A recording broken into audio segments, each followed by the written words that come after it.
Russell just straight pulled in front of this guy, cutting him off. He had to back up and pull out.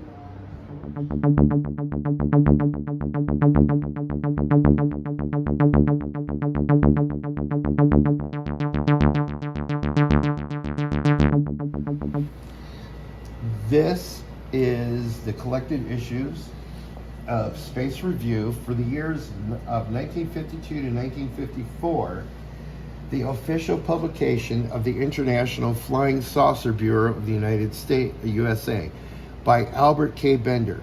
Now, Albert K. Bender was born in 1921. He lived in 1916. These are all the issues. This is Albert K. Bender. These are all the collected. This is the back of the book, which is pretty awesome. He died in 2016. He died in 2016. At 95. Yes. And this is all his Space Review issues. And he had a lot of people. And that's right in the heart of the Roswell years. Yeah, but Roswell was actually a cover-up. Actually, Roswell was 47, wasn't it? The summer of 47. So this was kind of like right in the peak of genesis of it. Right.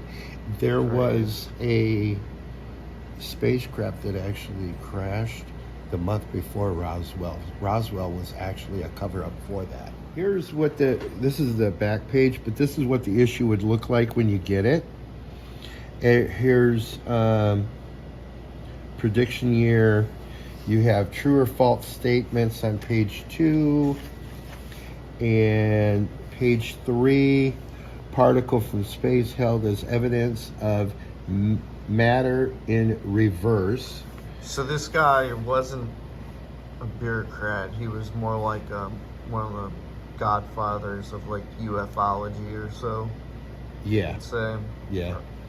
Researcher. Yeah, he was a researcher. And you can tell these are scans.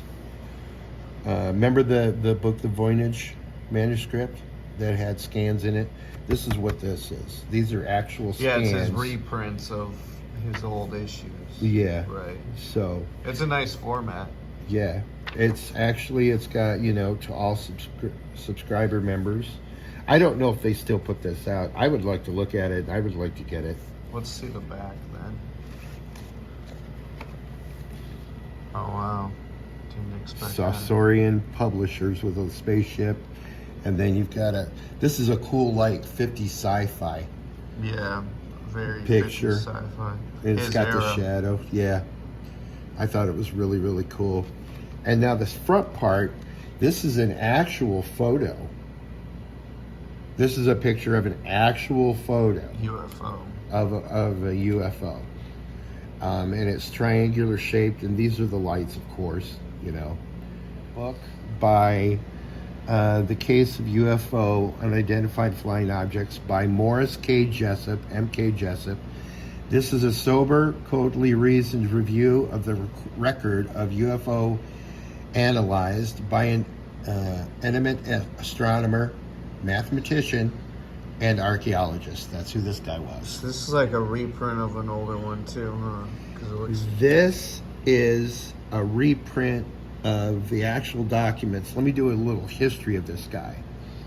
He came out with this book.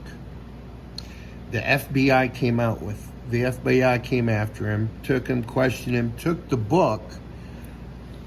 And the reason why they wanted to question him was because he questioned one of the soldiers that witnessed and was involved on the ship of the Philadelphia Project.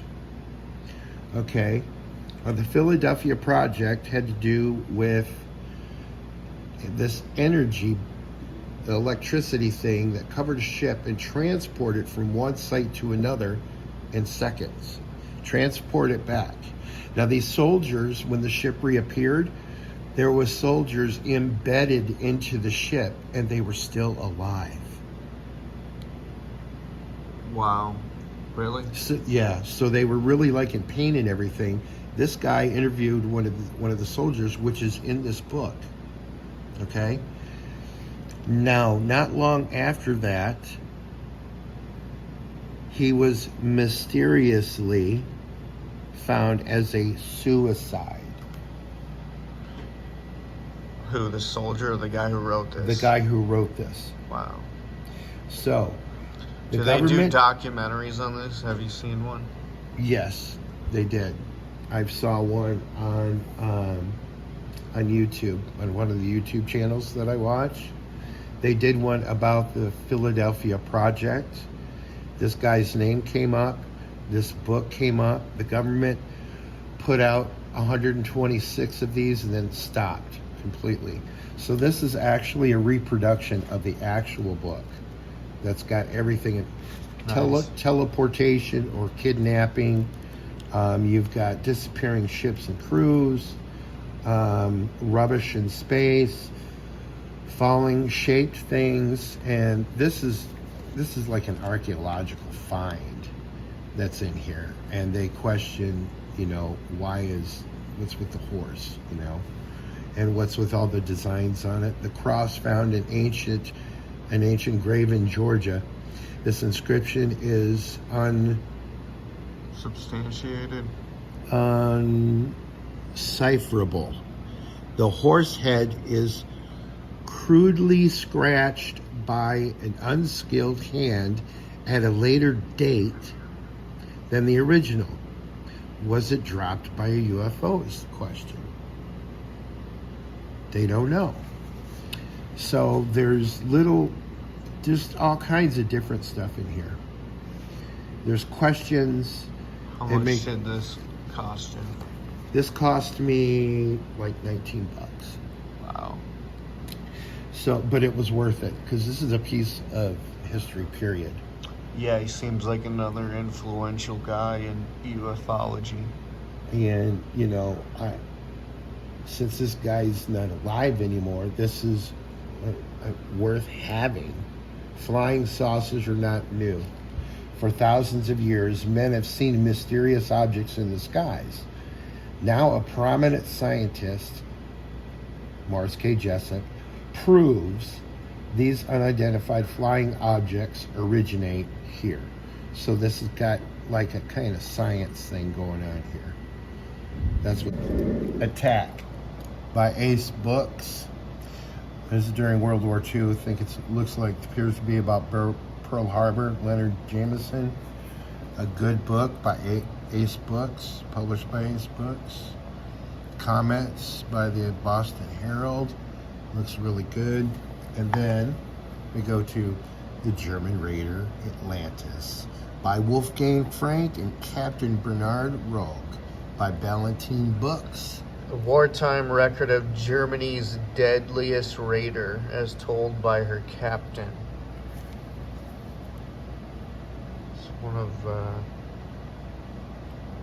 German U-boat attackers. But she looked like a freighter, so it wasn't a U-boat. That's down It's there. like a battleship. That's a U-boat. And that's like an advertisement for U-boats at war. Yeah. Is that a fat joke? No. I'm trying to start this video, but Russell's opening like one of those big bag of potato chips here.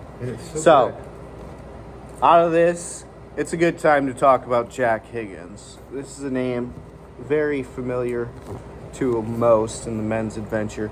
He was a British author, born in 1929, started writing in the late 50s, wrote over 85 novels total. He actually just died this spring, April 2022, at the age of 92. His last book was 2016, and here's a few of the novels here. So you'll run into these a lot at different bookstores and thrift stores. This is a more vintage one in the style of your average U.S. men's paperback. So he was British, and he wrote a lot of spy thrillers and British intelligence. He was kind of like the schlocky Ian Fleming for the later generation. And this one's called The Wrath of God. This one's The Passage by Night. A Season in Hell. There's nothing really special about his prose. I can never really get into it, and I prefer the more American style military men's adventure thrillers. But I love this cover. We got the masked guy in the tuxedo. You see this, Russell? Mm-hmm. And he's pointing the gun at him. I've always loved this one. With a gun. Probably like my favorite cover of his. There's other various covers of his, but this is like the Delph. And then Russell just found another one.